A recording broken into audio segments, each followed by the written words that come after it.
Higher Education Minister Blade Nzimande has spoken about reforming the country's funding system with a focus on skills required to help build South Africa's economy.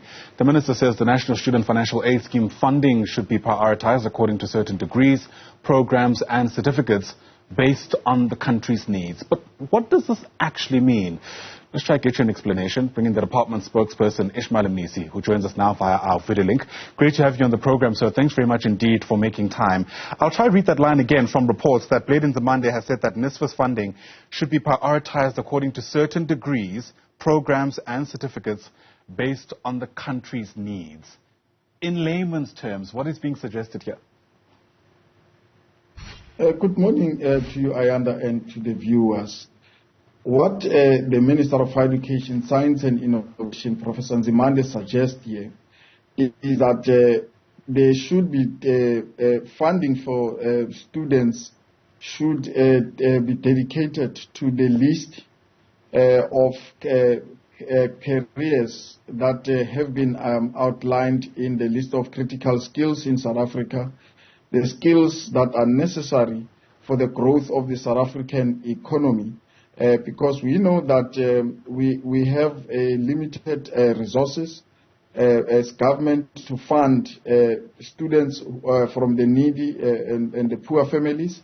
Now, with that little amount that is there, it is therefore important that we target careers that we know that are needed by our economy, be it careers in the vocational and training sector, be it careers that are offered in our universities.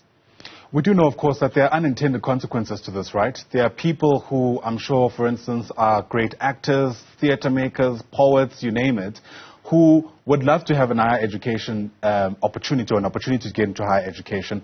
But because they feel that theirs isn't a career that falls under this critical skills list, end up going for something else, which, quite frankly, they're not necessarily good at. So I have to ask, what kind of informed this thinking in a context where we know that actually those who make the greatest contribution to our society are those who, in many instances, do what they love and love what they do because they're good at it? Well, Ayanda, unfortunately, as a country, we need to make choices, and there are hard choices to be made based on the resources that are available at the time. Now, we are mentioning a very important list, the critical skills list, which has been done after serious research in our country and serious interviews with academia, with captains of industry to say which are the skills that are critical and which will grow the South African economy, and how do we support those skills as government. Now, this is the basis for the choices that South Africa has to make. Having limited resources as we are currently having, we need then to prioritize skills that we believe that if they are funded at the end of the academic year or study years of a student, that particular student will be able to be integrated, immediately integrated in the economy and contribute towards the development of this economy. Of course, it's a very difficult choice to make. However, given the situation that we find ourselves in, we need to make that choice. And unfortunately, Ayanda. But the choice as we are going to make it will be captured in the guidelines that the government will be providing through the National Student Financial Aid Scheme on the bursaries that will be offered by government. And I think it is also important, and it's welcomed news, by the decision by Cabinet to actually endorse the National Student Financial Aid Scheme as a scheme that will also manage the reintroduction of the loan system for those students who are falling within the missing middle cohort of students who cannot be able to afford a post-school education and training, but also who needs assistance.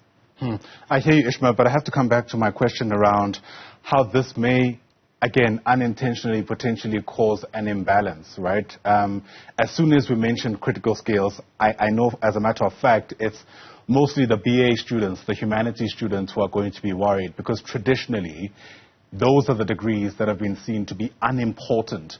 And it's very interesting because part of our own work has revealed to us that in many instances, in fact, it is people who do research around human behavior, for example, who make the greatest contributions to our society. And something has to be said about the impact this will have on those people if, in fact, this goes through. Ayanda, maybe let me, in answering your question, let me put it this way. Currently, the National Student Financial Aid Scheme funds all the students who are doing all kind of careers within our universities and our TVET college system. Now, with the limited resources that we are talking about, that might affect the kitty of the scheme for 2024, it is therefore important that government prioritizes on the students that they need, that needs assistance based on the needs of South Africa. I want to believe that an appreciation by government is there that students must be funded regardless of whichever careers they do. But the reality of the situation is that much as the resources are getting fewer, we therefore also need to accommodate those that our economy cannot do away with. And this is the reason why there is a suggestion that in looking at the guidelines of students that must be funded, those that are urgently needed by the South African economy should be prioritized. But I think it's a commitment of government that should resources be there, all students will be supported regardless of whichever career choice that they take. All right, so this is not to say that people, for instance, who aren't part of this critical skills list, or those who aren't opting into careers that fall under this list, those people are not going to be funded by NSFAS. Is that what you're saying? What I'm saying is that as a result of the limited resources that we are having, the minister is suggesting that those that are, those that are enrolled in critical in skills or in programs that are within the critical skills list should be prioritized. But that does not mean that those careers which are not in the list, those learners would not be catered for. This is in consideration of the limited amount of money that is in the kitty of the National Financial Student Aid Scheme. So as we are speaking now, guidelines are being finalized on which programs will be funded, and our belief is that should it be that more resources are allocated towards student funding, would not have to be subjected towards only selecting the careers that are within the critical skills list. As opposed to going down that route, why not prioritize your funding according to merit, frankly, basing it on how students are performing, regardless of which career they want to go to? Merit is part and parcel of the criteria as we speak, because NSFAS, a funded student must be performing academically, must also,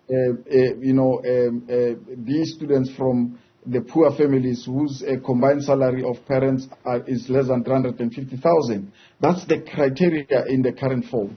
But looking at these resources that we are talking about, which might not be enough in the coming years, that's why the issues of the critical list is been mentioned here, to say, should we arrive at that point where there is not enough money to cater for everyone, at least priority must be given to those skills that the economy requires.